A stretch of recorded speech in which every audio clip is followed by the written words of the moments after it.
Hi everyone. I hope you're all having a really nice evening. I'm going to do just a really quick, reading of the part called The Ant and the Elephant. Hopefully you'll enjoy it. It's just a continuation of the Financial Matrix book. And this is the what chapter are we? Chapter 6, The Ant and the Elephant section. And it's talking about the elephant being the offense in this Ant and the Elephant section of the Financial Matrix. Unfortunately, despite the research and popular books, few people have any idea how important it is to learn how to align the ant and the elephant mind.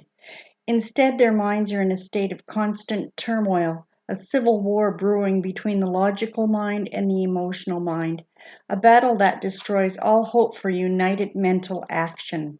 Of course, without mental alignment, the person burns all his energy in internal battles and has little time or energy left for the external battles necessary for success in any field. This is success suicide, for every high achiever must utilize his logical and emotional mind to move ahead. Not surprisingly, 3 out of the 4 quadrants in the financial matrix sub-optimize success because they do not align their ant and elephant minds. And I think it was the third stream, I did the offense and defense. So if you want to go back and look at that, or go on my YouTube channel, you'll find the video on offense and defense if you want to find out a little bit more about how you can use both offense and defense to get out of debt and start building wealth.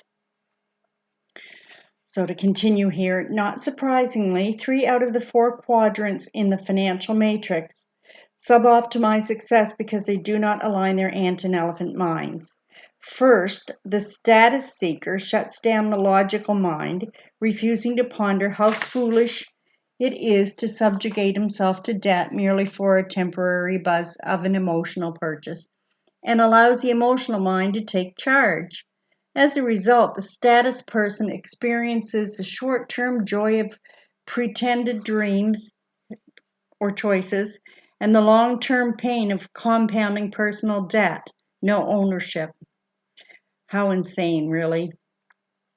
Second, the tightwad quadrant, in contrast, does the opposite. He shuts down his emotional mind, refusing to dream because he hates debt, and allows the rational mind to take control. While commendably owning most of his assets, he also has rationalized away his dreams and no choices, and lives a settle-for lifestyle, resisting anyone or anything that attempts to get him dreaming again. Dismally, through an impressive act of will, the tightwad forces himself to live below his means, killing debt by killing his dreams. How sad. The worst case, however, is the broke person who has no ownership or choices. Indeed, he has completely submitted himself to the financial matrix debt system. The ant and elephant minds disengage from reality while debts increase and dreams decrease. The 50% of Americans who are broke have surrendered their dreams, no longer being grown-up dreamers, but now given up debtors. Debt has crushed their ability to think, so they simply work to pay bills to survive another day. And it's very inhumane. Needless to say, none of these quadrants allow people to live their dreams because they haven't aligned the ant and the elephant to end the mental civil war. This is what makes the financially free quadrant so unique. It is the only one where people have ended the civil war to get both the conscious defense mind and the subconscious offense mind working together financially to achieve financial success. The people in this quadrant enjoy both the ownership of assets and the liberty of choices because they use a rational mind to budget today's expenses while applying the emotional mind to dream bigger for tomorrow. It's very liberating. How does a person become financially free? It begins with understanding how the financial matrix debt system is enslaving people, learning to play defense, which is applying the logical ant mind to develop a financial plan, and finally learning to play offense, which is applying the emotional elephant mind to dream. This is how Lori and I started, with few skills, money, or time, built the life we always wanted. Although certainly this wasn't easy in the beginning, failing financially isn't easy in the beginning either, or the middle, or the end. What did we do? Well, in a nutshell, we ended the Civil War, aligning our ant and elephant minds through reading, listening, and associating with other successful people who had terminated their mental civil war. Then we took massive action. Action is where the rubber meets the road. Now that we have the dream right, it's time to get the actions right. Financial success demands excellent defense and offense to outrun the financial matrix. Success is hard work, but failure is hard also and lasts longer. As part of life's turnkey marketing system, we studied many people who successfully escaped the financial matrix to determine what behaviors they practiced in common. The behaviors fell into four main areas, some of which I have mentioned previously: read, listen, associate, and apply. These four practices help people move from an employee, self-employed mindset to a turnkey business owner mindset.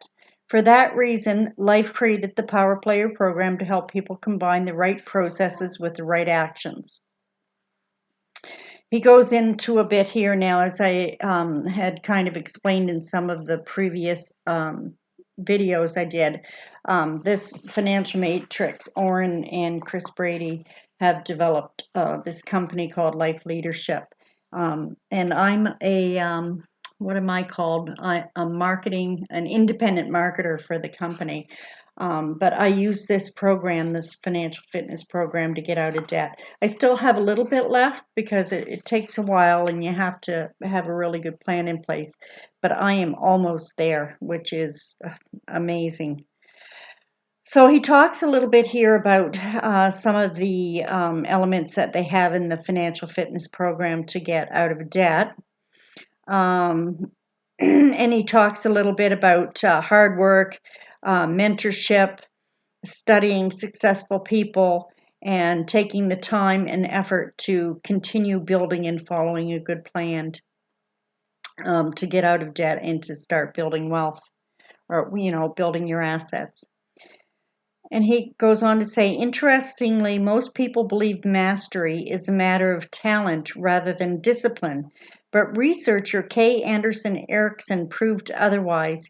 Indeed, he chose a field that has traditionally been assumed to be filled with naturally talented individuals, the music industry.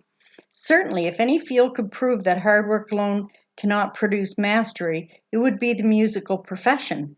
However, author Malcolm Gladwell described how Erickson's study proved the exact opposite.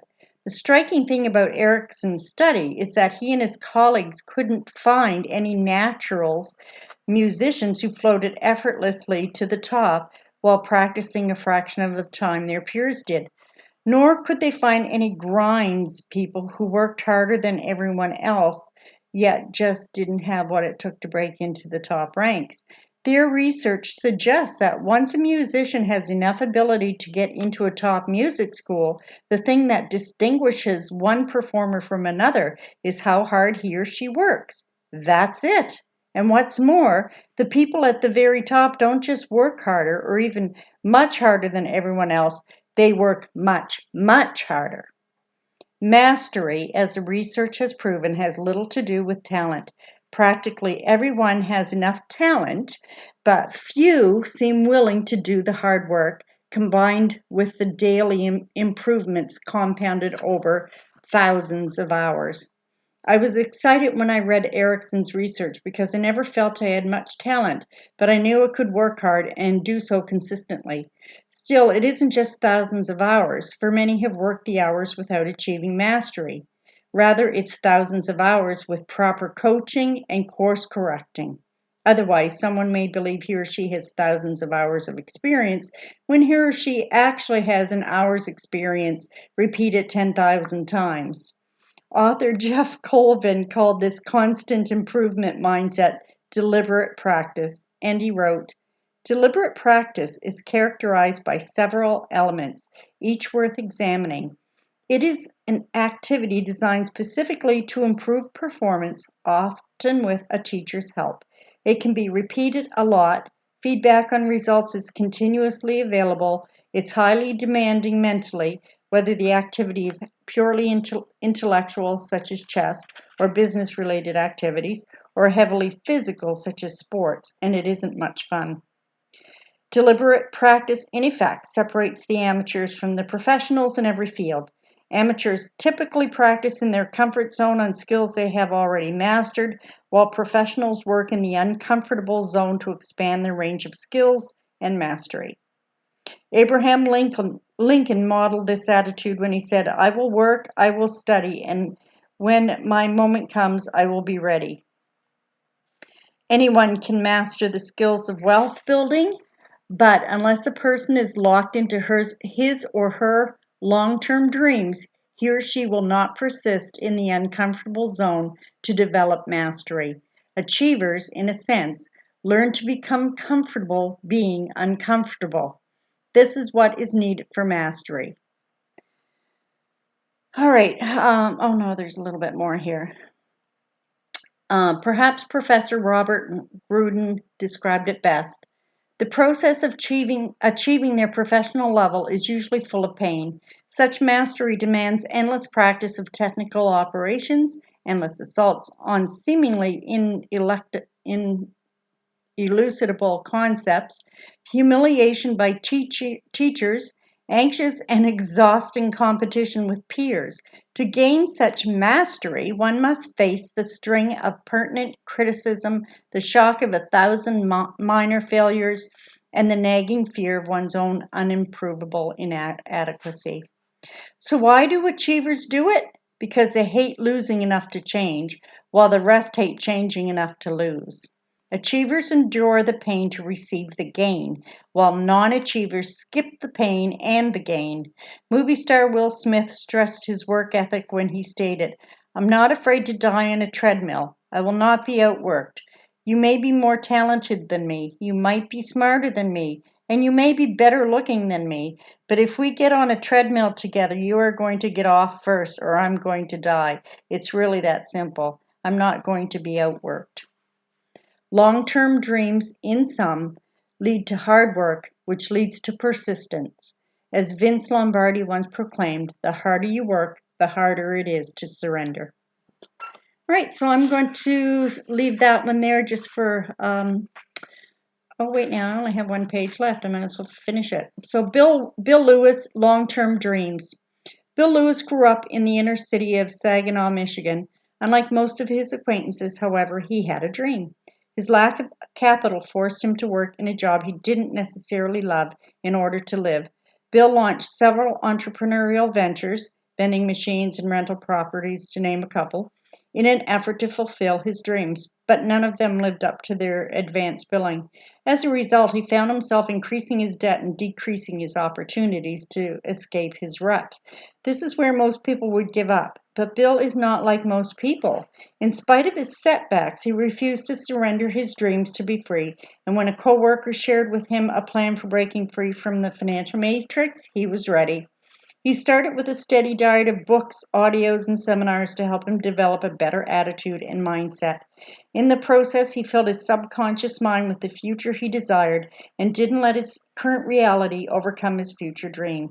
Despite massive financial and emotional stress, Bill kept his eyes on the prize of financial freedom and refused to lose. He knew what he wanted, and no criticism from friends, family, or coworkers was going to stop him from achieving his dream. And with the help of his mentors and teammates, Bill was able to achieve a debt-free lifestyle in just less than 3 years. Along the way, he met the girl of his dreams, Jackie, and they had 4 amazing children together. Sadly, after 11 years of marital bliss, tragedy struck and Jackie was hospitalized and eventually passed away from liver and kidney failure. As Bill spent the next year grieving his loss with his children, his business continued to provide an income for him and his family. In fact, Bill's community actually grew as his team rallied to help him the only way they knew how, by growing personally and professionally. Perhaps Bill's best trait is his resilience, and it was never more on display than after Jackie's passing. Indeed, there are few people I know who have dealt with and overcome as many challenges as Bill Lewis. He has learned to make lemonade out of life's lemons. This is why having a long term dream is so important, for challenges are a given, but overcoming is just an option. Sadly, most people choose to sell their dreams to buy their excuses instead of choosing to sell their excuses to buy their dreams. Bill had plenty of excuses, but he used them as reasons to build a business asset. All right. So that's it for the chapter on the ant and the elephant. That you probably saw some of the screen things here. There's a book called The Ant and the Elephant, and it is absolutely amazing in helping you to focus your dreams and to work towards them, and how to use your conscious and your subconscious mind get them working together so that they're both moving in the same direction instead of against each other. All right, that's all for right now. Peace out. We'll see you tomorrow.